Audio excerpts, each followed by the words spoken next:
priorities are the most important thing that needs to get done in order for the business to be successful and grow. The interesting thing about the word priority is that it was always a singular word. It came into the English language in the 1400s, and it was only turned into plural in the last 100 years or so. It meant, in its original form, the very first or prior thing. And one of the challenges in business is for us to be really focused on what are the most important things. Because without doing that, we end up with lists and lists of items which we're not really sure what are the priorities.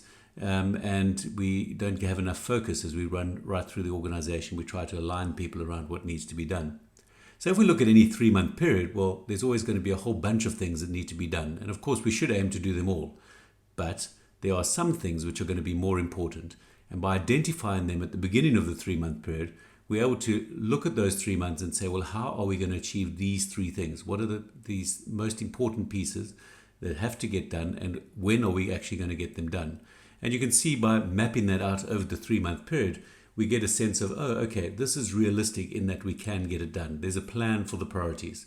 The problem comes in when you have 15 priorities and you try to map them all, and the picture in the bottom half of the screen looks like it's 15 different colors overlapped on top of each other over the 3-month period.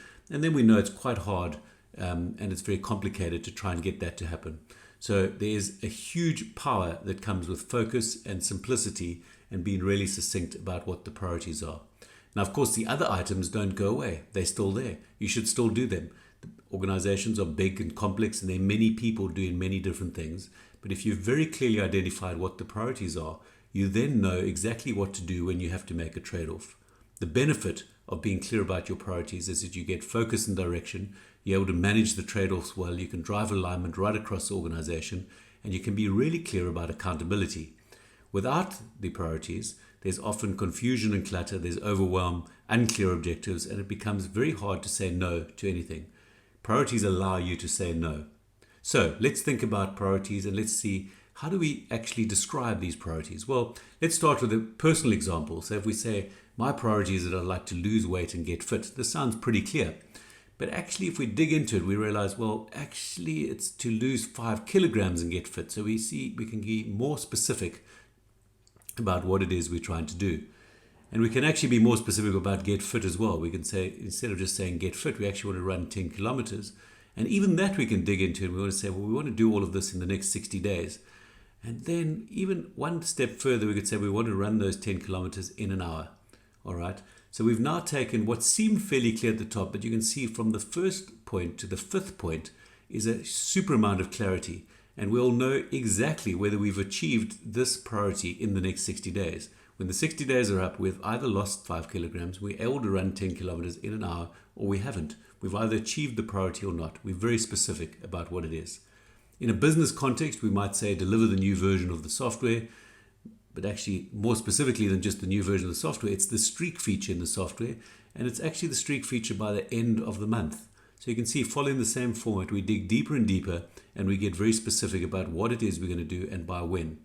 And then we'd say the streak feature, it needs to be in production by the 15th of next month. And in fact, why are we doing this? Well, we actually want to get it in front of our customers. So if we say we've got 15 customers using the streaks feature by the end of next month, well, then we've got a very, very specific business priority.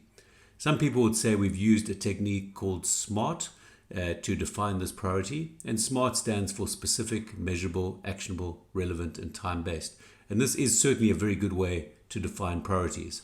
It is only one way, though, because actually if you just test your priorities and you say, well, I know that I've completed this priority at the end of the period, the 90 days.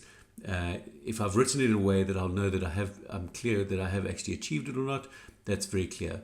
Or you could even say, what will be true when this priority is complete? So if we looked at the organization, or we looked at this particular area, if you think about the software one, well, what would be true is that 15 customers will be using this particular streaks feature by the end of next month. And then we know if we've achieved that, well, we know that we've achieved the priority. So in summary, priority is the singular thing you focus on at any one time, and be clear about what you're planning to achieve with your priority and by when.